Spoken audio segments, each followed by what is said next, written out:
Good morning. It's a beautiful spring morning at the end of March in Cheshire, England. And today I'm going to make a wildlife log pile. My next door neighbour had a tree felled last year and she very kindly donated all these logs, and they were actually destined for my log burner. But I've decided to take a different approach. Rather than burn them and release all that carbon back into the atmosphere, I'm going to build a wildlife log pile next to my wildlife pond.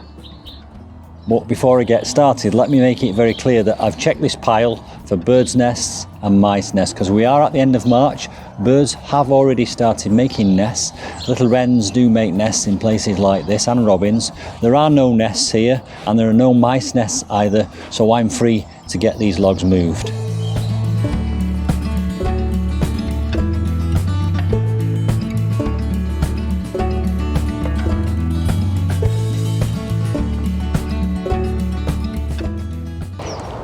So this is my wildlife pond, just here.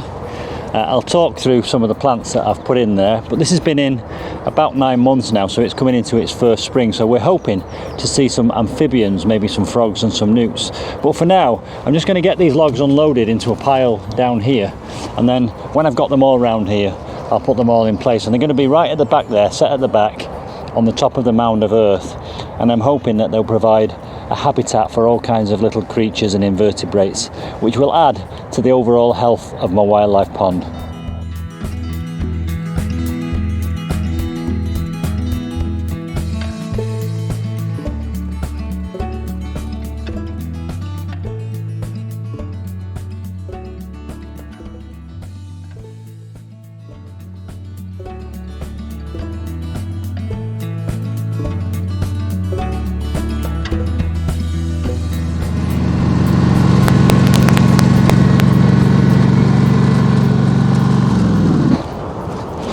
So here we go, heavy ones. I actually have quite a big garden here at Cherry Tree Farm. I've got almost an acre, and I've got already several log piles and piles of twigs, because I do like the idea of having some slightly less formal areas for the wildlife to inhabit. But this is a new log pile to go next to the wildlife pond that I put in last year. I've also got another pond, which is a formal pond, which I fish in, but fish are not particularly conducive to attracting wildlife like newts, because they do tend to eat the spawn and the eggs. Here comes the final log.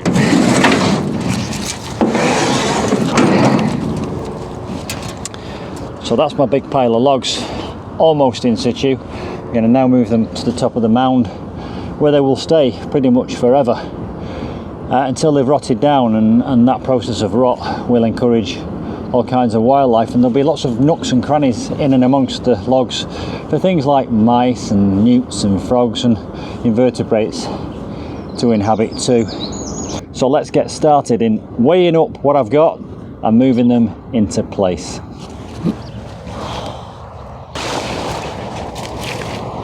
Now, I think I made a decision what I want to do with all these logs. I'd like them in a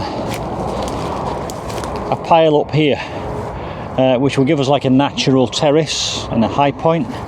There's a Gunnera planted here, which will produce great big leaves when it comes back to life.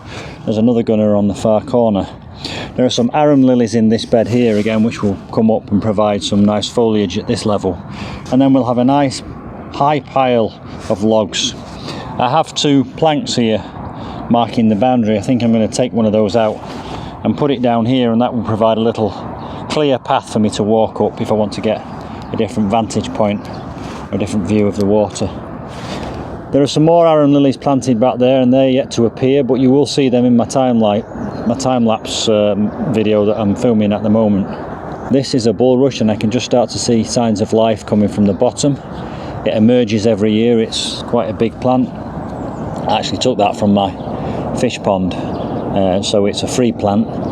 And I'll talk a little bit more about the plants that are in the water in a moment when I've put the logs in.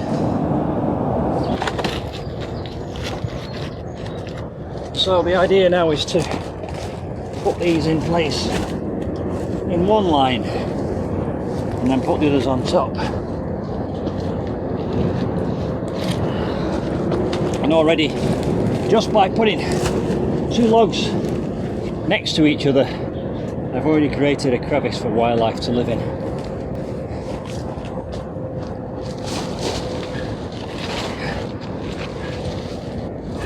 That's a great big heavy one. It's going in there.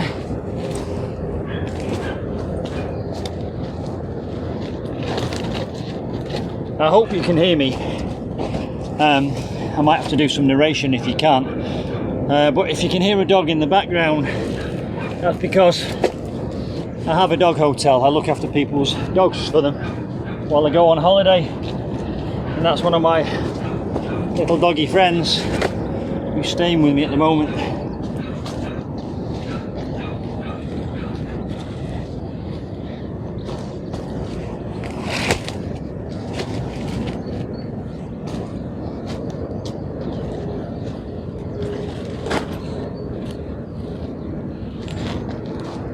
It doesn't have to be neat and tidy, it's pretty random. This area of logs will also suppress the nettles a little bit. I've got plenty of space back here for nettles, and nettles are great. They're great for butterflies, and they're actually great for making tea with, full of iron and other vitamins.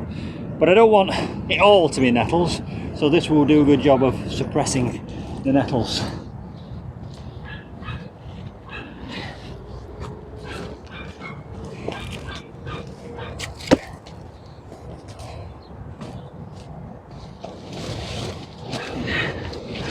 It's a good workout this. I can see why they say gardening is good for you physically.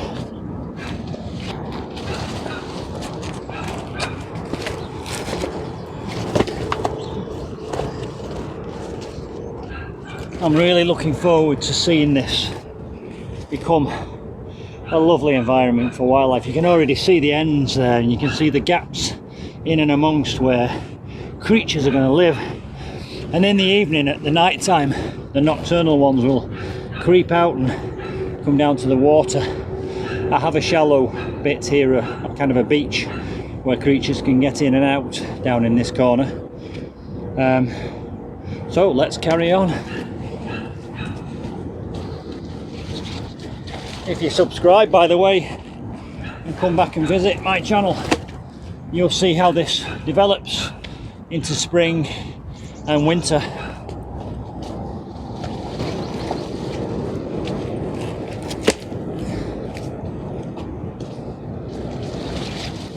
This is a great big chunky one. Go just there.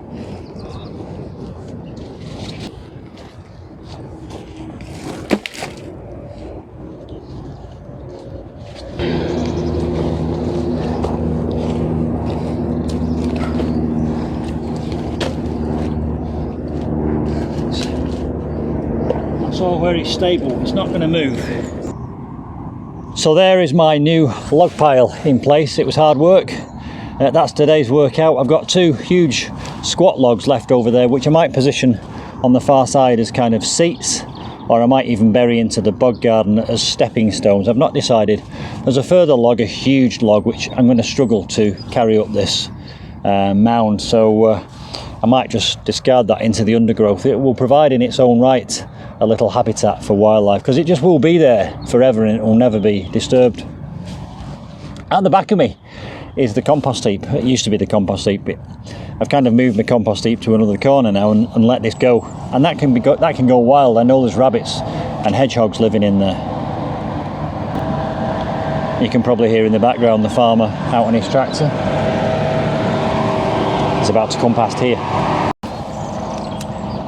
If you do want to see more of my gardening vlogs, please do subscribe to my channel. I post weekly. I've already done one on propagating the red banana, and I'll be doing some time-lapse vlogs on the Gunnera and the rhubarb as it springs into life. I'll see you soon.